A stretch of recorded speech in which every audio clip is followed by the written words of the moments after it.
Imagine waking up one day and realizing half of history has been erased. Books disappeared from libraries, news articles rewritten, videos scrubbed from the internet. Not because they were false, but because they were inconvenient. Now imagine it's already happening, because it is. This is the Vault Files, and today we expose the reality of censorship, who controls what you see, what you think, and what you're even allowed to say. Censorship isn't just about banning books or blocking websites. It's about controlling reality itself. It's about deciding what's acceptable for the masses, and in the digital age, it's more powerful than ever. Governments, corporations, and media conglomerates have the ability to shape history in real time, removing inconvenient truths, silencing opposition, and rewriting narratives before your very eyes. But how does modern censorship actually work? Who's in control? And most importantly, why? Today we're breaking it down, exposing the tactics used to control speech, thought, and information flow. Let's start here. Censorship has evolved. It's no longer just about governments banning books or shutting down newspapers. It's smarter, more subtle, more psychological. We have traditional censorship. Historically, censorship meant government suppressing books by burning them, propaganda machines, and restricted press. The Soviet Union, Nazi Germany, Mao's China, these regimes controlled speech through force. But now we have the modern digital censorship, and today's censorship doesn't just silence, it replaces. Algorithms bury, wrongthink, fact checkers label dissent and misinformation, and platforms erase inconvenient voices, all under the guise of quote-unquote safety. It's a system that convinces you that only one version of the truth exists, and anything outside of that is dangerous. So who controls this information? Because censorship is only as powerful as the people pulling the strings. So who controls what you see?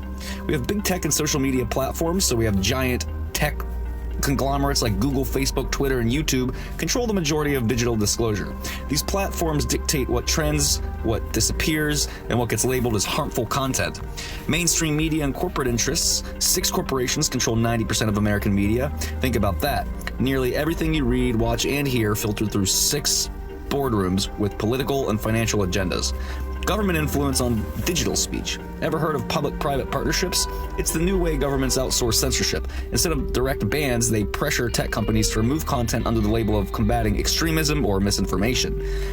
Once journalists question power, now fact-checkers act as enforcers on the official narrative. Ask yourself, who checks the fact-checkers? So how does modern censorship actually work? Censorship today isn't just deleting posts or banning books. It's an entire system of control. Your feed isn't random. AI curates what you see based on what should reach you. Independent voices are buried, dissenting perspectives demonized, search results manipulated to push approved sources.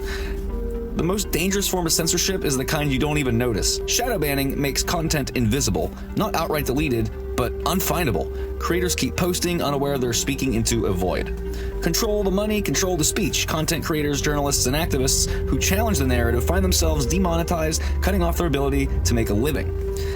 Platforms hide behind community guidelines, vague, ever-changing policies that allow selective enforcement. One person gets banned, another doesn't. The difference, whether their speech benefits the agenda. Then you have the misinformation label.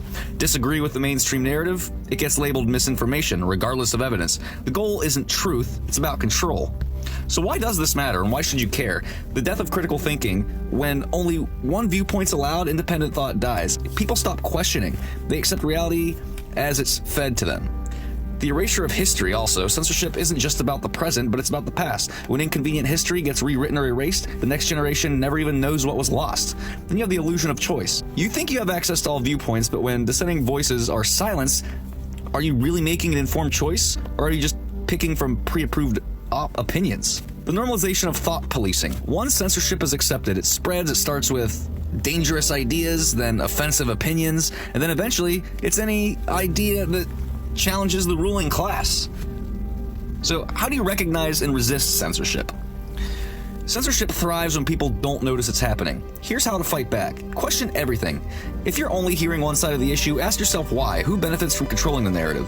Diversify your information sources. Relying on single platforms for news is like getting all of your meals from one restaurant. Expand your sources. Alternative media, independent journalists, and books that they don't want you to read.